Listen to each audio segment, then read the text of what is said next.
Ta sẽ nắm tay và đi hết cuộc đời này em ơi. Ta sẽ chia mọi buồn đau hay bao ngọt ngào.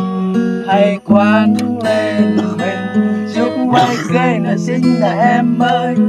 Lại đây với anh, mình cùng say hạnh phúc lâu dài.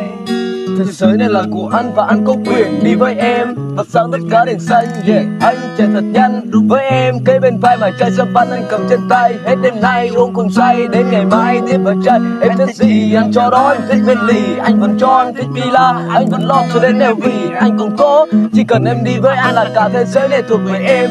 Chỉ cần em đi với anh là những vấn đề của những em dè. Nhưng em ơi, đó là nếu, đó là mơ em vẫn rất kêu. Thằng Cường nó đi với em trong Ferrari còn anh thì kêu.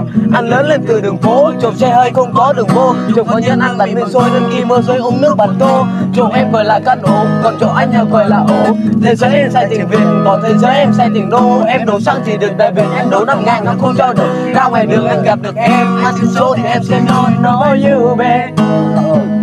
Phải know you babe. Khi em chẳng thể giữ mãi cảm xúc vô tình bấy lâu. Anh phải know you trời bay lên coi với những cứ xa xôi. Anh phải know you babe. Anh phải know you babe. Khi em chẳng thể giữ mãi cảm xúc vô tình bấy lâu. Anh phải know you trời bay lên coi với những cứ xa xôi. Anh phải know.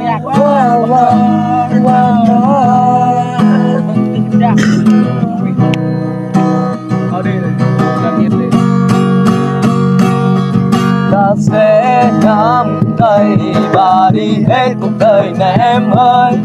Ta sẽ chia mọi buồn đau hay bao ngọt ngào. Hãy quăng lên mình chiếc vai cười nhỏ xinh này em ơi. Lại đây với anh, mình cùng say phút lâu dài.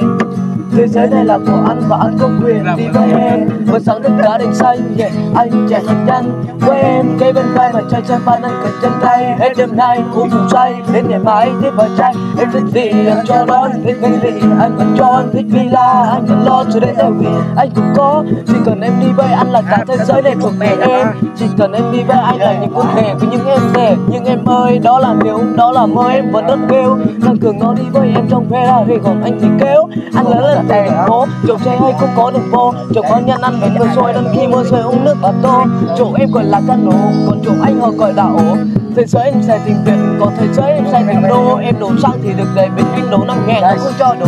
Ra ngoài đường anh gặp được em, ăn số thì em sẽ nói you babe. Anh phải know you babe.